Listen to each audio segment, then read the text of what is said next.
politics. Does the reporting of negative incidents reportedly involving migrants, like the ones in Cologne, does that have an impact on the view and perception of migrants and refugees here in the UK? Yeah, I think it almost certainly does. It certainly had an overnight impact in Germany. When you look at the polls, the YouGov poll that came out, which showed that 46% were against the rate of migration in Germany, now 60% are against this rate. I think that's obviously going to have ramifications in Britain. We don't see ourselves as non-Europeans. Even Eurosceptics in this country realise that we are a part of Europe. They would just say that they don't want to be part of the European Union. So there's going to be big ramifications, actually. Right, but is that overnight change of opinion, as you see it, wrong? No, I've argued from the outset that actually, you began the programme, the segment on 1.1 million migrants. Actually, my sources in the European security services are telling me it's more like 1.5 million because they don't count overstayers. They can't count people that they don't know. No, my question was, is it wrong to have changed people to change their minds so dramatically as a result of a number of incidents in their general view towards migrants? No, I don't think so, because this is where these are where the warnings were originally anyway. It's just a case that at the beginning, at the forefront of this, those people weren't listening. Now they've actually had to see it, and these people have had to go through really bad situations for people to see this problem. I mean, there were warnings that countries like Germany wouldn't be able to cope from people from within Germany, that the open door policy towards refugees would lead to problems. So are you surprised by this change following the accusations of sexual assault by groups of migrants or refugees in Germany? These sexual assaults are obviously a bad thing, and no one is going to say otherwise, but I think it's been blown out of all proportion. I mean, I have a few months ago I had a 16-year-old boy murder another 16-year-old boy about half a mile from my parish, from my church. Doesn't even make the national press. But this sort of thing suddenly becomes a way of focusing all our anxieties and so forth. Yes, incorporating large numbers of people, and from my mind, the more the merrier, because they're being saved from a terrible situation in Syria and parts of North Africa and so forth, that we should celebrate that fact. And yes, it's going to be difficult, but actually I think we should absolutely have to be up for all the troubles that come. Because you're blaming an entire group of people for the actions of a few bad apples. I don't think anybody's trying to claim that every migrant going into Europe is going to start raping people. I mean, you had the Charlie Hebdo cover showing that, the 3-year-old boy, Alan Kurdi, who died trying to make it over to Europe, would grow up to become, in their words, a bum groper. But it's a satirical magazine. They do that provocation intentionally. They do it to show how ridiculous something like that is. They're not actually saying that. And nobody's saying that all these migrants are going to come up and be rapists or sexual assaulters or robbers. But what we're saying is we don't know who the people coming into Europe are. There are criminals amongst the migrants. There are terrorists amongst the migrants. We've seen that. We know that to be a fact now. That is true. And we have homegrown. We have as many Absolutely. more homegrown. And we have any arguments from me.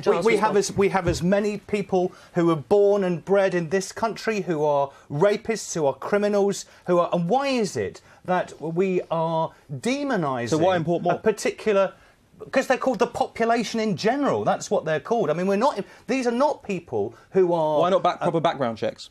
Sorry? Why not proper background checks? I don't think that's practical. And also, I have to say... So just let them all in? The people... Yes, I'm a let them all in. Just open the floodgates, let everyone in. No, I've got a yes. Uncle Tom Cobley and ISIS. I've just said yes. Why do you keep on saying ISIS like that? Why do you keep on presuming, cursing these people with that? They're running away from ISIS. They're running away from their bombs. They're running away from this war that we've done too much to stoke up and create. And actually, if we close the doors on them, we're doubling up on the moral... I didn't say close the door, by the way. I said proper background checks. There's a difference. Right, let me just ask you, though, one question. Do you think, Raheem, that there is a case of Islamophobia here that's sort of masquerading as anti-migrant or anti-refugee, using the sort of sentiments you're saying, actually, they're just anti-Islam? I have a big problem with the word Islamophobia. Being somebody who was raised in a Muslim family, having had anti-Muslim sentiment aimed at me, I have a problem with calling an anti-mass migration sentiment and actually weeding out. It's the same thing as you said. It's a few people in there that might be instinctively hateful towards Islam that you're tarring the whole anti-migration movement for those people. So it's the same thing. The same argument can be had back and forth. But conflating the two does the same sort of thing, doesn't it? I mean, in the end, isn't it going to be exploited by the far right and extremist movements. I think you're overestimating the reach of the far right now, especially in Germany. When you look at the Pegida movement, they have strict rules about what they are and are not allowed to do on their marches. When 5,000 people took to the streets in Dresden last night, they are not allowed to drink, they are not allowed to shout, and if they are doing those things, they are kicked out of the Pegida movement. Right. I mean, do you think that it is a little lazy and complacent if people do suggest that this is just Islamophobia? It is Islamophobia. I mean, what is Islamophobia? Any criticism of Islam? It's patently clear that the way in which people are being targeted and the language that's used about Islam and Muslims is clearly provocative, is clearly, and indeed through our government and the prevent strategy and all that sort of nonsense, it's targeting Muslims. It doesn't help. And what we've got to trust in this country is we've got to trust that the rule of law is blind to all that, is blind to that. That's how it should be, and we shouldn't be targeting Muslims. Refugees should be welcome. This evening, what does it say about President Trump when he refers to countries like Haiti, El Salvador and other countries in Africa as shithole countries? Well, I suppose we'll start with the fact that he's denying having used that language. This is following a meeting in the Oval Office with some Democrats who had just been informed that they weren't getting an amnesty deal for illegal immigrants. So I'm not entirely sure of how reliable it is. Well, he's denying the use of that language, but Democrat Dick Durbin has been a Democrat, has been in Congress for 20 years, said that President Trump did use that language. Are you saying that he's lying? No, I'm just trying to put it in context for you. Personally, I hope he did use that language, Gamal. I think it shows a frankness, a willingness to have a conversation that isn't sort of varnished with political correctness. He wants to know why America has a big illegal immigration problem. Let's not forget, the OECD puts out statistics every year, the United Nations, Transparency International, all the corruption indexes. They put out statistics every year that show that there are a handful of countries out there in the world that are pretty bad. I mean, you know, I don't want to use the word on air, pretty but bad you is could very describe them different as what to describing a country as being a shithole. Well, look, if you want me to, if you want me to say it, they are shitholes. You know, Gamal, it is the case. There's no getting around it, and he's not saying that they are because, you know, they're bad people there or anything like that. It might be due to corrupt regimes. It might be due to factors out of the control, environmental factors. There might be education problems there. But there are countries that you and I wouldn't want to go on holiday in and sun ourselves in, and I think that's what he's getting at. It shouldn't be shocking to anybody that there are horrible places in the world that are horrible for the people who live there to live.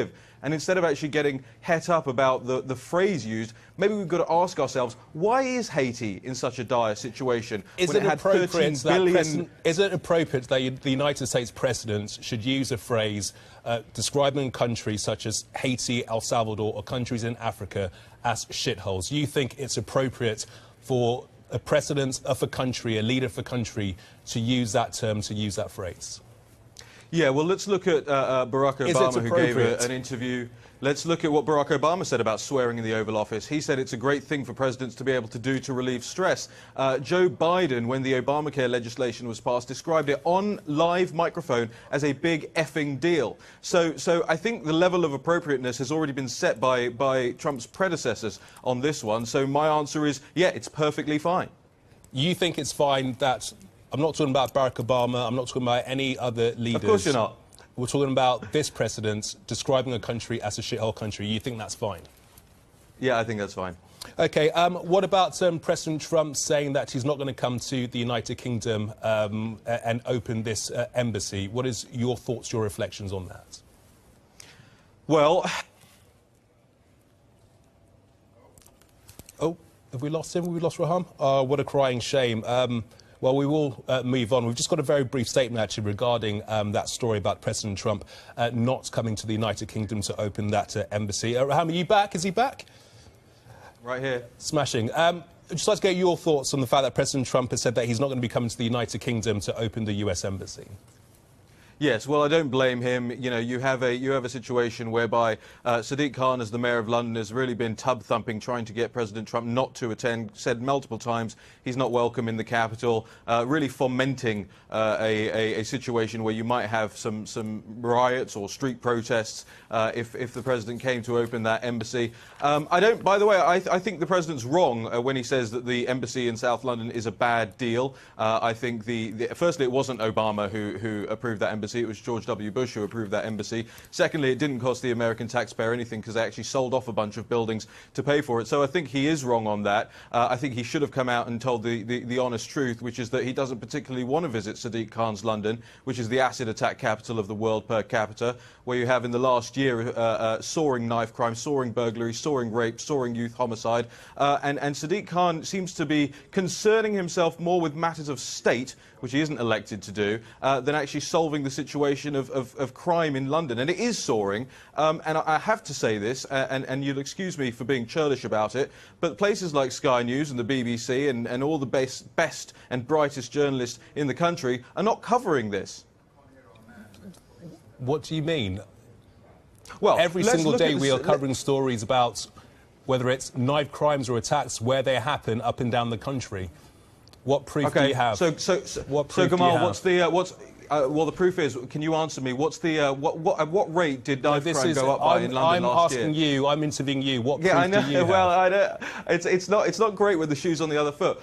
Do you know how much youth homicide went up by in London last year? Have you told your viewers that? 70%. Have you looked at the mayoral's police and crime report from December the 12th? You look at that, almost every single measure out of 42, only 4 of them in 4 categories did crime go down. In every single other area, double-digit rises in crime across London. So you know what? To borrow a phrase from Donald Trump, London's turning into a shithole.